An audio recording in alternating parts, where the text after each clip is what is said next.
Hey everyone, welcome back to Sheepbars Podcast. Today's guest is Ellen Byron, but she also writes is Maria DiRico as well. That's right. DiRico, right. So, Kate, thank you so much for coming on my podcast today. Sorry, my dog has got me sidetracked. Don't worry about it. I have a doggy too, so I totally get it. Thank you so much for coming on today. Sure. Thank you for having me. So, when did you first realize you wanted to be an author? You know what? I kind of fell into writing. I got a theater degree at Tulane University in New Orleans. I'm originally from New York.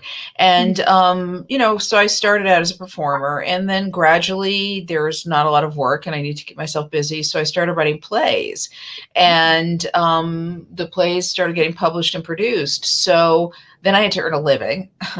So I became like a freelance journalist, which is actually a lot of fun because I did mostly celebrity interviews and wrote them up and stuff. So I got to meet some very interesting people or talk to them on the phone. And then I finally decided, that this was my career, that writing was my career. So eventually I came out, moved to Los Angeles because I decided to transition from theater to television, because to make a better living, to make it a livable wage.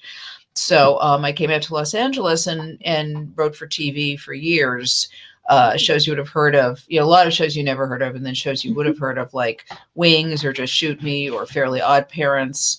But it's the writing business is cyclical. Sometimes you're hired on a staff and sometimes you're not, and sometimes you get a pilot deal and sometimes you don't. So during a fallow period, I thought I'd try. I love reading mysteries. It's my favorite genre to read. So I thought I'd try writing one, and I did. And the first one I wrote won a Malice Domestic is a convention that focuses on traditional and cozy mysteries. And I'd actually never, didn't know anything really about cozy mysteries. But the first book I wrote was kind of in between. It wasn't really a cozy. It wasn't really a traditional. But it won one of the grants. There were two that time. And then it took me 9 months, but I got an agent, and he sent the book out on submission and it never sold. And I understand why now, because of what I said before, that it was like kind of neither fish nor fowl. So I don't think editors knew how to sell it. It was a little more jaded than your average cozy. But while it was out on submission, I wrote Plantation Shutters, which was the first book in the Cajun Country Mystery series. And so that was really fun. And that got published and became the first book in the series. Nice. I saw that on your website, and it's like a little dog on every single one of your books. That was the covers. The dog on the cover of that series was our beloved Lucy, who was a basset hound we rescued, and she was quite a little character. They all are. So I've written all my we've had 3 dogs, and all of them have been immortalized in my books. The cat on the cover of some of the Catering Hall Mysteries, which is as I write as Maria DiRico, was actually, we don't have a cat, and I've never had a cat, but a friend had this gorgeous cat. It was this color, like this red fur I'd just never seen before. And it turns out it was what they call an Abyssinian. So I kind of immortalized her cat in my series. So yeah, I have a copy of it. Yeah, it's not on my current book, but on he's not on there's a different cat on the cover of the first book, which is Here Comes the Body in that series. But then Sphinxy shows up on the cover of Long Island Iced Tina, which came out just in February. Nice. Wow. You wrote really fast.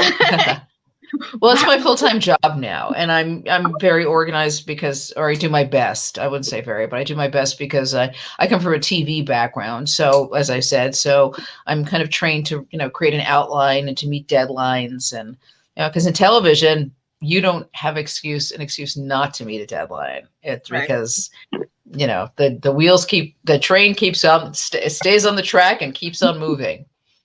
That's cool. That's cool. Kind of your books, like on the covers of them and how you have them set up, kind of reminds me of that old TV show Wishbone. Oh, you Remember know what? I'm not Wishbone? sure I know that show, but it sounds familiar, but I have to look it up. He was like a little dog that went on little Oh, adventures. yes, yes, of course. Yeah. That was my show. So, well, you know what? Cozies are exactly what they're, a cozy series is a series that doesn't have any gratuitous sex, bad language, or violence. They're kind of soft mysteries, and a lot of them have humor. Mine have humor because I wrote comedy for years, and they're like, they're not going to keep you up at night with the nightmares. So, so that's it's a genre, and there's justice is always served. It's not noir where the killer walks away. And then most of them are they're series, so you kind of get attached to the people and the families and the world. It's fun to visit, and it's taking like a vacation, little reading vacation with a bit of murder. Nice. So do you have like a plan right now, like a deal on your with your books? Like, do you have like buy two get two free? Oh, Anything like that? no, I think the Kindle edition of Long Island Iced Tea went on sale for 99 cents. So I'm not sure if it still is or not. Okay. So I have to, in fact, let me look right now. So I will check that as we're talking. So and well, let me look it up. It's funny. I have to get past the Long Island Iced Tea to the Long Island. Oh, yep, it's still on sale for 99 cents if anyone's interested. So that's the deal that's going on right now. Oh, okay. And I have to say, it's a funny book. So what does your family think about your writing? They're very supportive. I couldn't do it without my family's support. Our daughter's in college right now, so she's not home. But when she is, she's understanding of, the fact that my husband once said, I see you more, but I talk to you less. So he's here right now. We share an office because of the pandemic. He's been working from home. So because, when I worked on TV, I came home and I was done. Even if I got home at midnight or 1 a.m, I was done. And if I didn't have to work on a show on the weekend, I didn't work. But, this is like, it's never ending, because even when I'm not writing, I'm doing social media, I'm doing, interviews like this, or I'm writing blog posts. So I could not do this without his support and without my daughter's support. So yeah, they think they get a kick out of it. God bless them. He's laughing. So what inspired your newest series coming out in June of 2022? Oh, I'm excited. That is it's the Vintage Cookbook Mysteries. And what inspired it is I developed this habit of going, pre-pandemic, of going to our local library sales, and I started picking up old cookbooks, like, really unique, not just like an old edition of Joy of Cooking, although I did pick up a couple of those, but kind of odd, quirky ones. And I and then one of the women who used to go to my gym ended up, she'd work the sales, and sometimes she'd say she knew I had developed this little hobby. And so she started saving books for me. But there's some really, like, my favorite is I have a book called Photoplay Cookbook of the Stars from 1928. So, so it's got recipe like John Barrymore's recipe for spaghetti, which of course I'm sure was like, the MGM publicist's recipe, something they dug up somewhere. But, Greta Garbo has a recipe in there. And it's interesting because it's 1928. So it's got silent stars and stars who are transitioning to the talkies. And so stuff like that. And and it's so funny because all my books have recipes, but my family will tell you I am not a cook. I just, when I was writing Plantation Shutters, I was making myself hungry, writing about jambalaya and gumbo, all these foods I love. So I thought, if I'm hungry, my readers are going to be hungry. So I started putting in recipes, and then it, snowballed. And, sometimes the recipes are the hardest part for me. But with the Vintage Cookbook Mysteries, it's really fun because I'm adding recipes that are from these books. So they have a little bit of history to them. And then, of course, I make them my own. I don't just lift them from the books. And some of them have to be updated.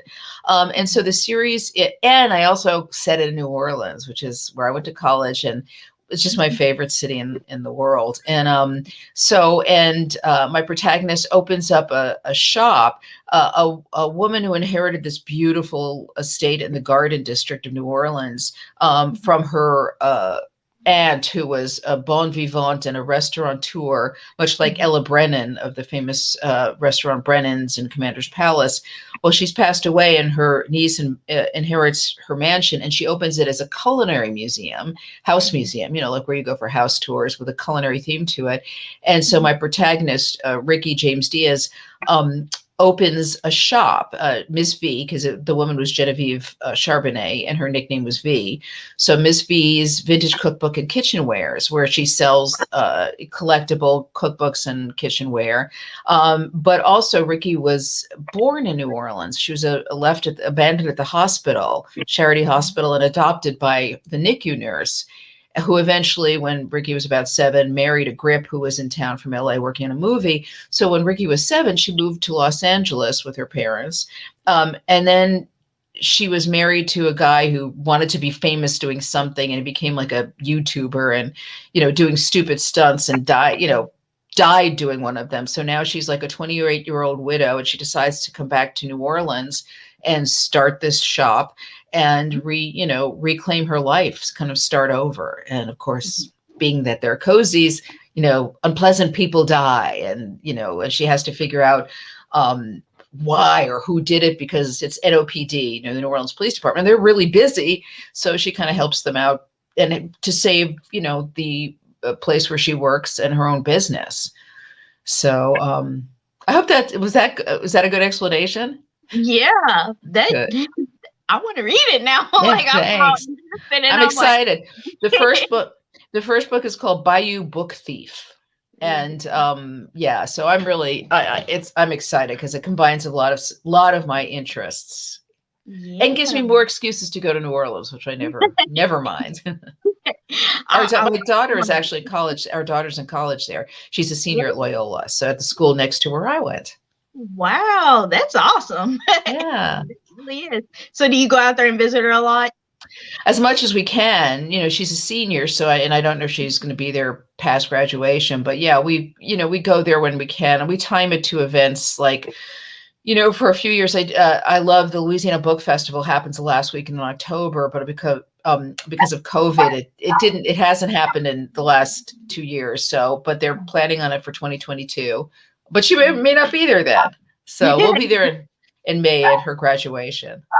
Oh, that's sweet. Yeah.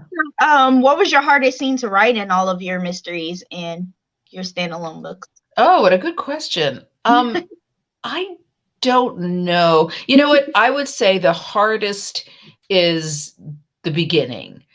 Because you want to engage people, but in TV, we have an expression called laying pipe, which means you're getting out exposition. And I guess because of pipe fitting, laying out the pipe of, which is where the story goes, the funnel for the story.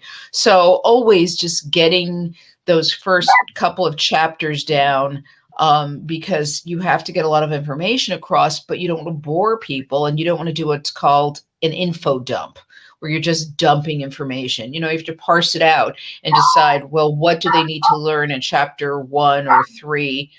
And what can be held off and added later in chapters 6 or 7 even, or even later if we need to. Oh, sorry. That's okay. You're my dog is distracting me. What kind of dog do you have? Oh my God. She's a Min Pin and Yorkie mix. So she just barks at everything. The wind blows, she barks. I'm that's like, hilarious. It's distracting me. Oh, that's okay. Don't worry. That's actually what's fun about these, that, they're the real life of us. So it's totally cool. I wish you could hold her up so we could see her. Oh, it'll be so hard to catch her because she's over there barking at the door right now. And I'm like, well, we have our dog, Lucy passed away, and then Wiley, another adoptee who was a kind of a corgi chai mix, he passed away. So now we have Pogo, who's I call him a terrier because I think he's like a Chihuahua terrier mix of some kind. Love him to death, but he's 15.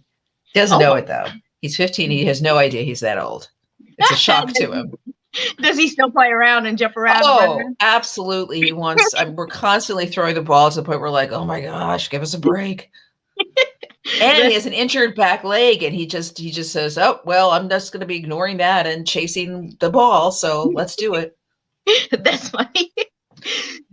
So what advice would you give to help others who want to pursue a writing career full time like you? Write.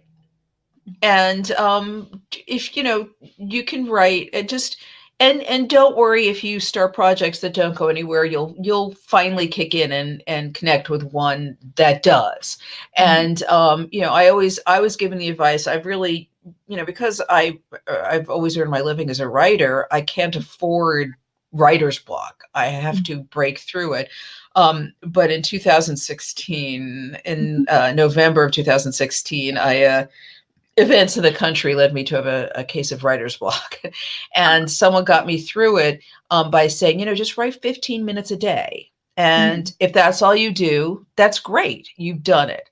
And then, you'll see that 15 minutes turns into a half hour and an hour, and eventually you're back on track.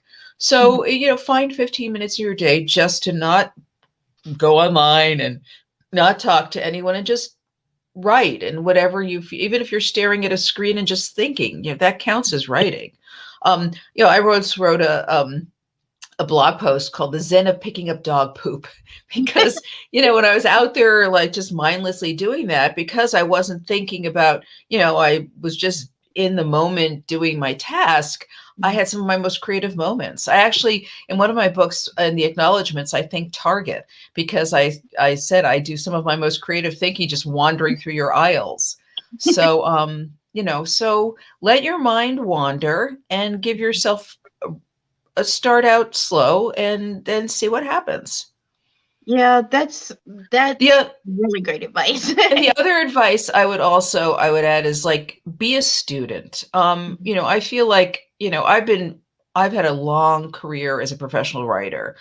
But there are still things I need to learn and want to learn. And I get excited about the possibility of learning. So, I see people go, oh, I don't need to learn anything else. I know what I'm doing. And then I see they write something, go, yeah, you got a lot of learning ahead of you, and stop being arrogant and be a student. So look for, if there's a genre you love, somewhere, go online, somewhere there's an organization, like for mysteries, there's Sisters in Crime, which has a group called Guppies, which stands for the Great Unpublished. And it's online, it's only online, although we do get, if we're at a convention or something, we'll connect with each other. But they offer great classes, great little, very reasonable online classes you can join as a Guppy, and they're very reasonably priced. If you like science fiction, if you like to write fantasy, there are organizations that are not a lot of money, and you'll find like-minded people who love what you love, and they can lead you, and you can connect with them and start really learning about how to write the genre you love. Right. That's really great advice. I heard about that too. The people that help you out. There's also Mystery Writers of America for mystery writers, and you really, if you can find your tribe and your community, it will help you grow and help you transition into a professional writer.